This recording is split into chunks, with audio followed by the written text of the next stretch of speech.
Alibar évoquait tout à l'heure l'importance dans la résistance du peuple palestinien par la culture. Je tiens alors à donner deux informations. La première information concerne la coordination universitaire contre la colonisation en Palestine qui va organiser le 12 avril à Paris une manifestation nationale, des manifestations à l'intérieur des universités. Il y a aussi prochainement, le 12 mars, à l'université de Paris 8, une série d'initiatives qui seront prises à l'intérieur même de l'université par des enseignants pour faire connaître et pour poser la question justement du rapport de la résistance du peuple palestinien par la culture. Je tiens à rappeler que malgré tout ce qui se passe aujourd'hui, il y a des poètes en Palestine qui continuent d'écrire de la poésie. Il y a des artistes peintres qui continuent avec les décombres et les ruines de Gaza de faire des sculptures, de peindre. Il y a aussi en France des poètes palestiniens. Et j'en vois un de nos amis ici, là présent, un de nos poètes palestiniens qui sont ici en France et qui continuent par leur écriture de résister. Il faut faire connaître cette résistance du peuple palestinien. Anas, s'il te plaît. Anas Alali est un de nos camarades poètes palestiniens.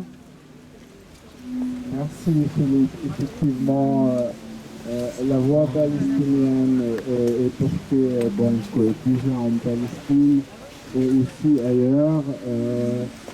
Vous êtes au courant de ce qui se passe. Il y a beaucoup d'artistes qui ont perdu leur vie, des poètes, des écrivains, des peintres. Le dernier, c'était un peintre que je connaissais qui est mort parce que il lui manque de médicaments. Et quand vous savez que Gaza maintenant assiégé et que le médicament devient quelque chose qu'on peut interdire et qu'à cause de cette interdiction que l'artiste a perdu sa vie.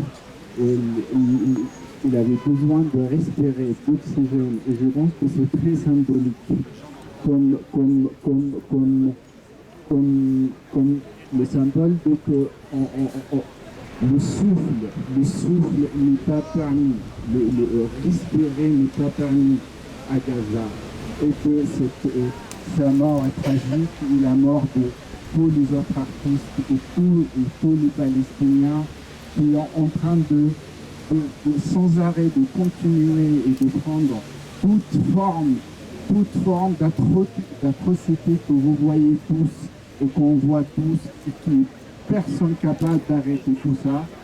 Donc je trouve pas les mots et je pense que vous aussi face à ce qui se passe, mais en tout cas je ne sais pas qu'est-ce qu'on peut faire à part se manifester, porter la voix de la Palestine par ces artistes qui sont là, par aussi les gens qui sont là, et surtout aussi de transmettre les appels d'aide qui viennent de là-bas.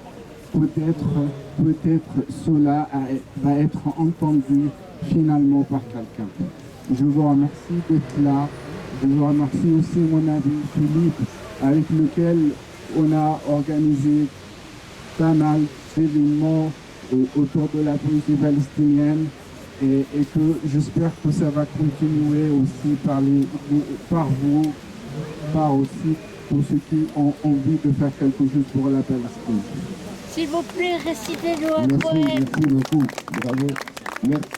Je remercie Philippe et je remercie Anas qu'on a eu l'occasion, avec Sophie justement, on a participé au moment Palestine de Paris 8 il y a quelques semaines et on a été extrêmement émus d'entendre ces poètes palestiniens avec une émotion bouleversante.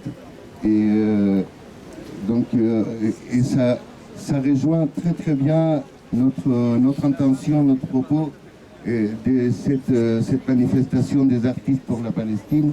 Cette réunion du 12 est extrêmement importante parce que c'est un peu dans la même lignée de ce qu'on voudrait et mobiliser les artistes, les gens du monde de la culture en général, et qui se mobilisent, mais de façon fragmentaire et pas tous, les mobiliser, qui soient conscients de l'importance de soutenir la résistance palestinienne et la résistance culturelle. Je voudrais dire aussi remercier la présence ici et le soutien de l'association d'ex-prisonniers chiliens en France, les ex-prisonniers politiques de la dictature de Pinochet,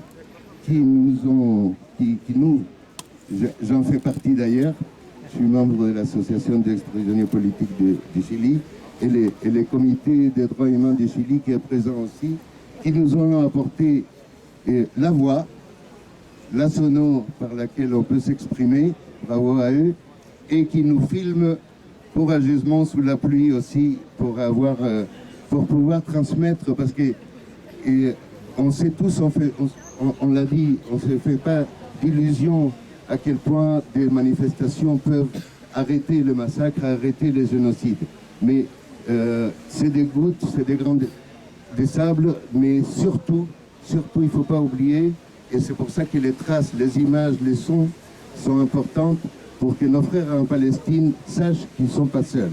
On est avec eux. Et que les artistes et les intellectuels, les gens de la culture en France soient conscients que ce n'est pas seulement une question de la solidarité internationale, que nous, avec, par exemple, le Chilien, on a bien connu, c'était très puissant. Ce n'est pas seulement une question de solidarité internationale, ça nous concerne, ça concerne tous, parce que ça se passe avec la complicité de nos gouvernements, ça se passe avec la complicité de la France, ça se passe avec la complicité de l'Europe, qui arme les génocidaires avec nos impôts. Merci. Et on demande si Anas peut réciter, s'il peut nous offrir un poème, Anas.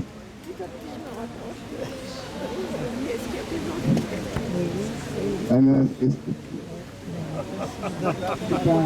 je suis là, comme vous tous, je ne suis pas un maître de texte avec moi, je ne suis même pas préparé pour faire un discours.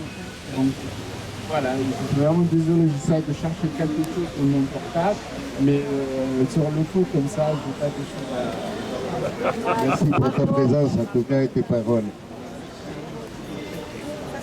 S'il y a place à la fanfare.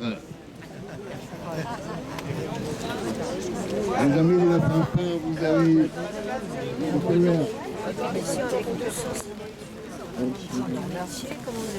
Alors, c'est Étienne Balibar, je ne voulais pas le citer parce que... On a repéré qu'il se prononçait.